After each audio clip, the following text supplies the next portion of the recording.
Giving up. Hey, this is Rob Birdsey. This is WTF. Where's the Fridays? I'm here with Cade Brazier. You play for the men's basketball team. Man, welcome. How you doing? Thank you. So, Yeah, I'm happy to be here and yeah, happy to be on the show. this has been fun. We've been talking about this for a while for you to come in and chit chat, even like back to the last semester or whatever. But Hmm. no, I'm glad that you're here today. Is going to be good. You got some really good information that I think people are going to need to hear because you and I have been through similar situations. Hmm. Um, but first of all, the men's basketball team. How amazing is that? Hmm. Yeah, I think this year we got a really good group of guys. I feel like we really meshed well together compared to last year and Yep. just full of a team of hard workers, honestly, and we like to get after it every day. Yeah, yeah. You guys got some good stuff coming up too on this season, right? Hmm. From what I hear, you guys are working pretty hard. Oh, yeah, every day. And Yeah, whether it's practice, film, weights, and conditioning, they keep us busy. you guys are into it. Mhm. Okay, so where are you from? I'm from Huntington, Utah. That's where I claim. And Wait, Huntington in the middle of nowhere. yes, there's one Ah, stoplight in the whole county. yeah, yeah. I used to sell mattresses to the furniture shop there. Oh, okay, yeah. Yeah, yeah. She's really cool. Hmm. That place that's a coal miners town, right? Yep, a lot Yeah, of people work in the mines there. yeah. I'm telling you, people, that that's like one road. Is there a traffic stoplight? There's not, is there? Just a flashing light. Yeah, just Yeah, just a that. flashing light, just a flashing stop sign light. But that's it's not much out there as you're in the middle of nowhere. Hmm.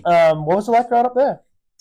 So I moved there when I was 12, and it was tough moving there, being the new kid. But I eventually grew to really love it there and gained some really good relationships. And I mean, it was hard getting in a gym for basketball, but you if there's a will, there's a way, and you just kind of made it happen. You made it way. Hmm. What did you do? So how? So you got okay. So you moved there when you were 12. So, okay, so you're already on the back foot. Are you playing ball at this stage? Yeah, I was playing basketball, Yeah. and when I moved there, like none of the AAU team or All Star teams wanted me on their team, and so it Ooh, was tough. So I just played junior jazz really till we hit middle school and high school. wow. Hmm. What made the difference? What made you? How did you get in How did to I get like in? to a decent team?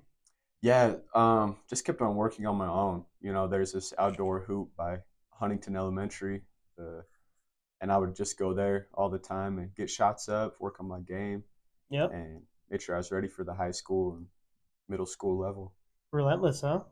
Oh, nice. From what made you guys move there? Like, what was the how was the upbringing and all that? Where'd you guys move from? Because I Yeah, mean, that's a big change, especially moving out there. What brought you guys there? yeah. So originally I was born in Oklahoma City, and then we Wow. moved. Yeah, we moved here to Utah when I was a young kid, and we just kind of lived anywhere from Cache Valley up in Wellsville and Hiram, down to Twilla, and then my parents split up, and my mom got remarried to someone in Huntington, Oh, and okay. so yeah, that's what brought us out So that there. dragged you out there. Not a bad deal. Good people out there. Yeah, for sure. Hard workers, man. Hard workers. Shout out to Huntington. My goodness. Hmm. Um, that's yeah. So as you're discovering that you've got a talent for basketball, right? You're going, and at this stage, you're locked into some teams. What are you, around 16, 17? Hmm. You're starting to think you want to play a little ball and you want to go to college for it? Yeah, around that age, I was a better baseball player at the time, honestly, and so I was kind of thinking maybe I should pursue college baseball if I'm going to do any college sport. Wow. I just didn't have the confidence in myself, honestly, for basketball, Hmm. and so yeah, that's the plan, really, just to focus on baseball. Wow. Hmm. What happened? What changed? Well, my senior year, I was actually in a wheelchair for about 2.5 months. I had stress fractures in both my feet and ankles, and so I missed half my basketball season, and that's what like really discouraged me from pursuing basketball. Yeah. And so I eventually healed up, um, and after graduating high school, I went on my mission. I only served 3 months, but I came home for like struggling mentally and physically because my ankles were still bothering me. And I came home and healed up both physically and mentally. Um, and then I decided, you know what, I feel good. I want to give basketball another shot. And so I started grinding and working out like I never have before. Wow. Um, that triggered you into. I mean, what was the as soon as you got into college? Like, how did that all come to fruition? Like, where were you guys at? What was going on? Yeah. So I had no colleges interested in me. And Oh so yeah, man. I was like working out, like doing 2 to 3 workouts a day with all this like false hope, it felt like, Oh, And until I went to the showcase up in Salt Lake City, I just really showed out at that showcase. And you worked hard for it. yeah, and I worked hard, and I feel like I played the best ball that I could have. And that's where I really started gaining traction on getting some Is recognition. that when you were signed here, or? No, I actually went JUCO, Salt Lake Community College, and I walked on there my first year. Oh wow. Uh-huh. Okay, so that went pretty good for you. Yeah, it went really good. I loved it. The coaches, the program, and my second year at Slick, we actually took second in the national uh, tournament. Wow, Hmm. that's sick. Hmm. So then, from after that, was it a move? What was the progression to get to here? Yeah, so I did have some opportunities after JUCO, but I didn't pursue those and decided to come to SUU to be with family down here. I wanted Mm-hmm. to be with my little brother, and I wanted my wife's brother-in-law was down here, and we just like, let's go be with them because we need to be with them, and it just felt right. That right there, man, isn't that crazy? Hmm. Um, let's talk about that for a second because this is where your life takes a bit of a twist, right? Yeah. So you come down here. Are you still play? Are you playing ball with SUU or is it not? No, yeah, SCU didn't want me on their team at the moment, Uh huh. and honestly, it worked out for the best Yeah. because I really got to spend a lot of time with my little brother and Yeah. really grow that relationship and have some really nice moments with him. Yeah. So you were called down here and you hung out. How long were you, how much time did you have with him? It was about let's see, he moved here around July, August, and um, then it was the first semester. Yeah, so then we really grew a lot that first fall semester. Uh huh. But then during the break between the fall and spring semester, he passed away on January 2nd. And so, yeah, but we got to have that time together. And I'm glad I wasn't playing basketball so that Yeah. I was able to spend more time with So him. it was unfiltered and you were there with him. Yeah. I find it interesting that you felt the call to come down here to be with him. Hmm. That's amazing, man. That's a blessing right there, eh? Yeah, Yeah. it actually, my wife and I decided to make that move when my brother was in the hospital and he was in a coma, and my wife, my wife and I we were there, and we just made the decision like, okay, we need to go to SUU to be with him. Yeah. So there was troubles already brewing Hmm. in his life.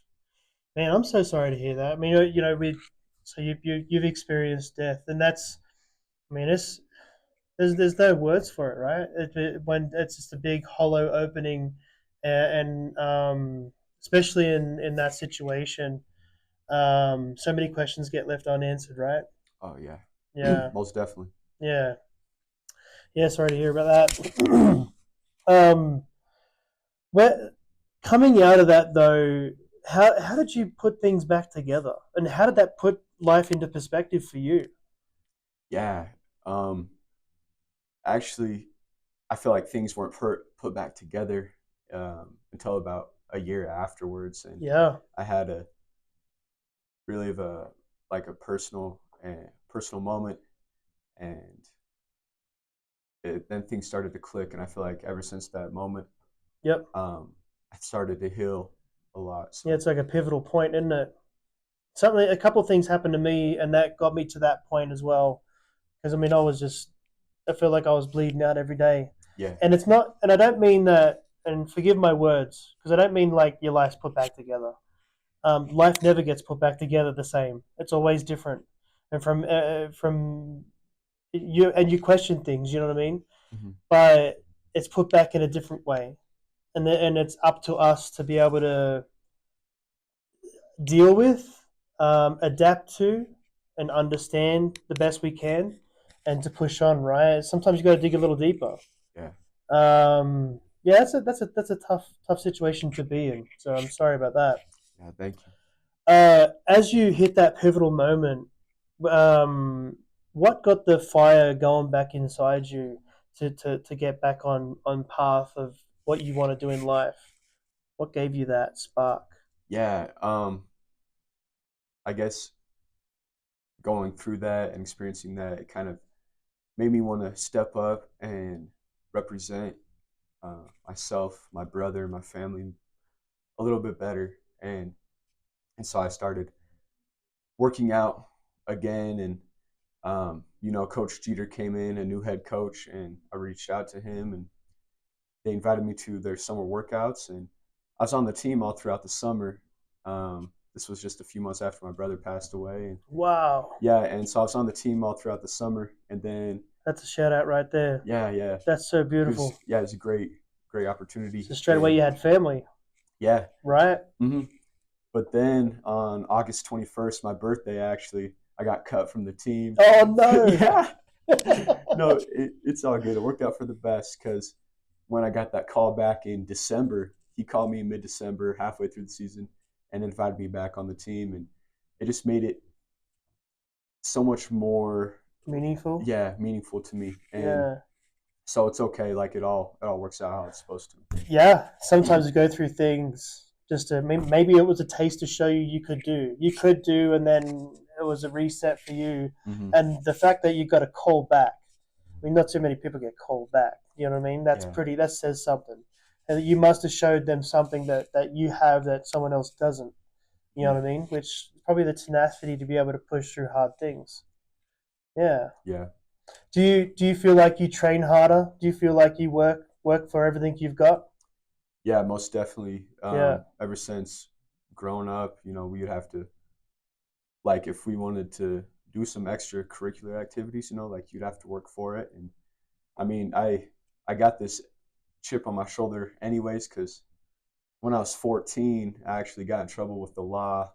I got this $3,200 fine at the age of 14, and So I had to work to pay for that, to pay for you did phone, that. Yeah. like gas and stuff, and to pay to play sports and stuff. So I had to, I've just learned to work ever since then. And Humble beginnings. I like that. yeah, Yeah.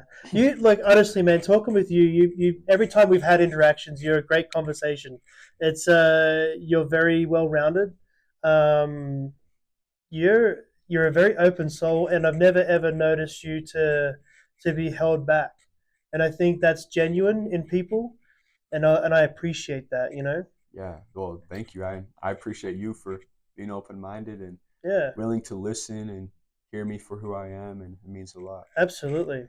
Do you have what advice would you give to people as you're going through these sorts of things?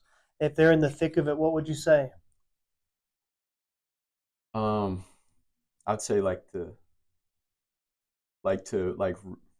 Anything, get anything that could anything. help them when they got Yeah, nothing to hold on to. What could you throw them as a rope? honestly, I would rely on Jesus Christ and his his love for us and our heavenly Father's love for us. Like, just reach out to them. They will be there. They will meet you halfway. Prayers work, huh? Yeah, I mean, shoot, they won't even meet you halfway. They'll just come and get you. Yeah. All you got to do is ask. And it's always in a roundabout way too. Don't think it's just going to happen overnight, but it could be like someone opening the door, like, "Hey, you want to come work out with us? Hmm. Hey, you want to come over here? You want to hang out for the summer? Yeah. Want to play a bit of ball?" You know what I mean? Like, I'm sure that was a rope for you. Yeah, Yep, for yeah, sure. yeah. I Yeah. like that, man. Um, we kind of come up on time, and I'm so sorry to cut you short. No, no, it's all 'Cause I good. truly appreciate you being in here. Yeah, I appreciate you having me. Yeah. Um, hard things in life. How do we get through them? Yeah. Um, honestly, the secret to success or to like achieving a goal, go like getting through hard things is to stay in love, find your passion, find what you love doing, what gets you up every morning, and stay in love with it. Like whether you got to change your approach to how you're doing it, Yeah. whether you got to change your mindset, just keep on staying in love with it, and you will get through it. The workaround, right? Hmm. Always have tenacity. Yeah. Man, I thank you so much. Hey, you're awesome. Yeah. Thank you, Look, Rob. we got the darker side coming up, and I'll have some more interviews soon. Thank you so much.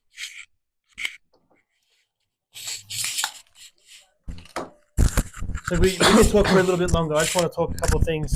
We're still live to YouTube, which Oh, okay. is Oh, do I need the microphone? nope. No, yeah, if you can, yeah, just right there. Okay, that's right. I'll just make sure we're all set there. Cool. But yeah, thank you. That's so hard. Like when you come across that. Yeah, we're good. I'm just trying to double check that. When you go through that, and do you mind if we mention like your brother killed himself, right? Mm-hmm. And I don't want to try. You tell me what you want to talk about. Yeah. But Cool. as far as in how that goes, man, what was going through your mind? Like obviously he had troubles before this, so you saw the storm brewing. Yeah. Yeah. Yeah. So my little brother, really had a hard life growing up, and I think he just had some demons and some dark times he wasn't able to process and get through. Wow. And yeah, when I first heard about this, when I got the call, I felt like my whole body shut off, and I just drove over there as fast as I could to his place, and yeah, I was able to see him one last time and see his body in it. So yeah, I guess I felt numb for a long time, for a really Yeah. long time. That's so heavy, huh? Hmm. I mean, it's weird how. I mean, suicide especially. I mean, then that's like I said, so many things that are unanswered, and you don't know. I mean, did you walk away from that like question stuff, or were you pretty solid within who you are to understand where he came from, why he couldn't be here now? And I'm sorry to even touch on this if it's too Oh much. no, it's all good. Yeah, Yeah, definitely. I mean, you're always gonna have questions yeah, of why, like what you could have done, or like how you yeah, could have done it, yeah, and um, yeah, you're always gonna have those questions, and it just takes time to process it, and Dude, it took me 3 years. yeah, 3 years if I didn't want to see anyone, I didn't want to do anything. I was so lucky that I had two little boys because they were the only light that was in my life. And as much as there was a part of me that was like, I don't want to do a single thing. Those little boys would be like, hey, I need food, or I need this, or I need that. And I'd be like, yeah, let's go. And I'll put a smile on just for those little guys, and we would go. And like even all my friends, and I promised to a couple of things. A, I would look after them, and B, I would show the world I'm looking after them. hmm, So even though my head wasn't in the right place, I was so broken, many tears, an ocean full of tears, as you probably aware, you know yourself. yeah, Um, and I just made a promise to show everyone that they're getting a well-rounded upbringing, even though I'm broken. So I had to push through that. yeah, You know what I mean? And then I put them to bed. I remember like I'd always set 8:30 there in bed because at 9 o'clock I needed to break down. I needed to rebuild me. You know what I mean? And it was so many yeah. tears. I It just can't, yeah, digs so deep. You know? I can't imagine going through that as a father, and so that's really cool of you, and shows who you are as a person and how strong you are. Thank you. And yeah, every time I hear about your story and what you've had to go through, like it's really inspiring for me, and I know for other people as well. I So hope so. I hope it helps people, and I hope that people can see that there is hope. You know what I mean? And there is a way because at the time when I was going through my stuff, I didn't think there was anything, and that was the hardest thing for me to deal with. You know, hmm, my parents are in Australia. My mum doesn't talk to me. My father, I mean, he's in a different world. You know what I mean? Like he does his own thing. He's one of those old school heart of knocks, arrgh, Yeah. walk to school barefoot uphill in the snow both ways, all that sort of type deal. So he's not real compassionate towards it. And when you getting into my wife's family, they ain't there. You know what I mean? Like they don't ever call, they don't ever bother. But I do make sure that they talk with the boys every now and then, and I think that's great. I want that communication always be there. I had no one. I moved to this town and I knew no one. You know what I mean? But it was probably the best thing for me, to be honest with you, because I'm now. I feel like I'm in a great school, and I feel Yeah. like I'm in a great place to launch. Cool. Yeah. That's good to hear that. Yeah. Yeah, I'm happy for you. Thanks, man. I appreciate you coming in. Yeah, of course. Thanks for having me. Yeah. Yeah. I'll send you this link so you Oh, can- perfect. Yeah. I'll send Yeah. it to my family and stuff. Yeah. You want to say anything else to them? Anyone out there? Anything else? Do hard things, right? Yeah. Just breathe through it. Breathe through it. And, just got to tell yourself that you can do it and that you will do it. And that you can make it happen. I got to do it every morning. So. Yeah. I love that. Thanks, man.